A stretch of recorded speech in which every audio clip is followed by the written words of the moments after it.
guys, welcome back. In today's video we are going to talk about Cattleya orchids, and you are going to learn everything you need to know to successfully grow them, from watering and fertilizing to tips to rebloom them. Cattleyas are among the most popular orchids, and they are my favorite genus of orchid. I didn't encounter in any other genus such a wide range of colors with such amazing fragrances, some in the daytime, some in the nighttime. Cattleya culture is often used as a basis for comparison with other types of orchids. Cattleyas and their related hybrids come in many colors, shapes, forms, and sizes. Culture varies only slightly among most of these. This care tutorial will be a general guide for basic Cattleya care. Similar to most of orchids, Cattleyas are epiphytes. They have developed water storage organs called pseudobulbs and have thick, fleshy roots covered with a spongy, water-retentive filament. They like their roots to be dry between waterings and therefore should be potted in a free-draining medium. But I will talk about potting a bit later in this video. One of the most often questions that I get is why my Cattleya won't bloom. Light is the most important factor in growing and flowering Cattleyas successfully, whether it is in a greenhouse, in a home, or outdoors, in the hot season or in the home in the cold season, like I prefer to do. Bright light to some shade sun should be given to the plants, with no direct sun between 12 o'clock and 4 o'clock,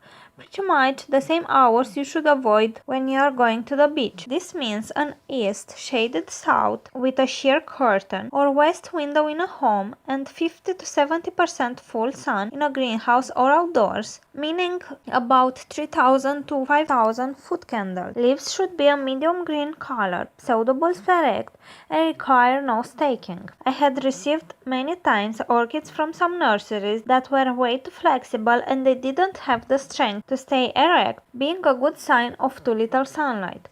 A mature pseudobulb that has been well fed and had received proper sunlight should be strong and very plump. Temperatures should be around 12 to 16 Celsius at night, or 55 to 70 Fahrenheit, and 20 to 30 Celsius during the day, or 70 to 85 Fahrenheit. Seedlings should have the night temperature with 5 to 8 degrees higher than the mature orchid. A 5 to 10 Celsius degree differential between day and night is recommended, especially for mature plants. Higher day temperatures can be tolerated up to 35 Celsius or 95 Fahrenheit if the plants are well watered and humidity, air circulation, and shaded are increased. Water should be provided in two ways, in the pot by watering and in the air as humidity. Watering in the container is dictated by many criteria, like the size and type of the pot, temperature, light, the size of the plant's root system, etc. Mature Cattleyas need to dry out truly before being watered again. Seedlings need more constant moisture. Compare the weight of a dry pot of the same size and type of mix. It can indicate if a plant needs water by relative weight. Light means dry, heavy means wet. If in doubt, it's best to wait for a day or two until watering. Plants in active growth needs more water than the plants that are resting. Water below 10 Celsius or 50 Fahrenheit may injure plants, as will water softened by the addition of salt. As you all know, I like to use inorganic medium for orchids, and for Cattleyas I like to use leca beads in the size 4 to 8 mm, sometimes mixed with ceramics if the size of the pot is under 10 centimeters, or if I have a Cattleya seedling. If you use clay pots, you can observe the color changing of the clay pot while it's drying, and you can also feel it moist or dry to the touch. If you use a plastic pot, it's recommended to use a clear plastic pot so you can observe the root as a sign of water requirement or not. When a Cattleya needs water, the roots should be white, while when they are still wet, the roots will be green or yellow in color. Orchids need to be fertilized on a regular schedule. In inorganic medium, I like to use a 1478 NPK with a concentration of magnesium of 2. Please be careful you don't have any urea in the nitrogen formula. This is toxic for orchids. This concentration has proved to be enough for my orchid. When in active growth, plants need fertilizer at least every 2 weeks, and when not in actively growing, once a month. Fertilizer can also be applied with every watering at 1/4 the recommended dosage. Through flushing with clear water every month, it's recommended to prevent the buildup of fertilizer salt. I recommend you buy a TDS meter to test your water for the level of salts, and you can buy it from eBay for about €3. I have discovered that my tap water it is not good for orchids, having too much salt, and if I add any fertilizer I would burn my roots. Therefore, I use distilled water, rainwater,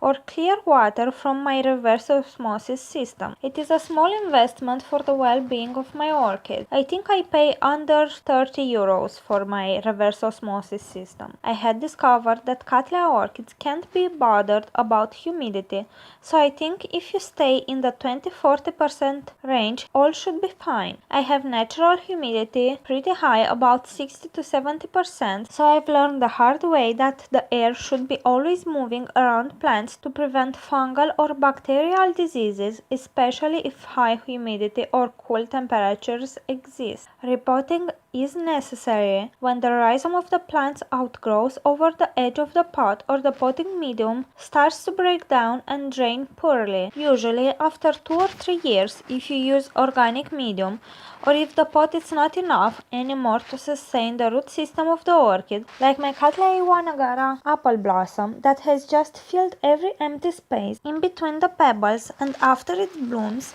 I will need a bigger pot for her.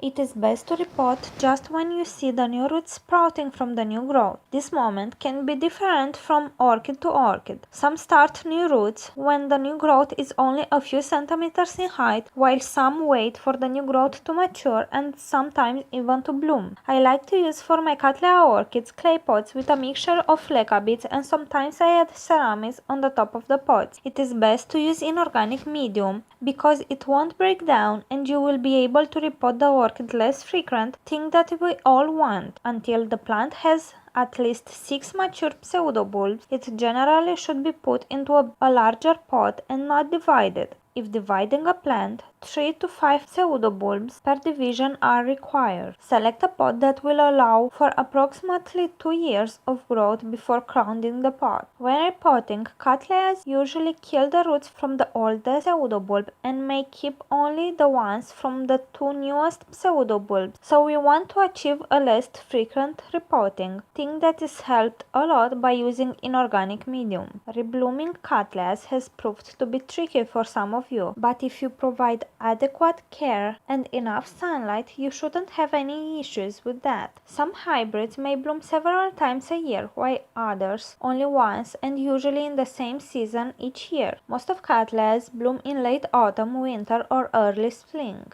This type of orchids usually produce a sheath from which the spike emerges. Some Cattleyas produce the spike when the sheath is still green, while some like to wait until the sheath is dry, like Cattleya mossiae. The best thing it is to wait for the orchid to decide what it wants to do. Don't cut the sheath trying to see if there is any spike, because the sheath is designed to protect it. And it happened to me that while I cut the sheath, when the spike was just starting to form, the plant didn't like it and it decided to abort the spike. So just don't touch it. If you want to check for the bud, use a flashlight. That will help. By any means, don't squeeze the sheath trying to fill the bud, because you will ruin them. The orchid can take a few good months to a year to produce the spike from the sheath. From the moment the spike emerges, it can take about 1 month up to 2 months to be in full bloom. I recommend you don't move the orchid when it's forming the buds from one place to another, as the conditions can be slightly different from one room to another, and this can cause bud blast. You must also be careful in the winter time when you open the window to allow fresh air in,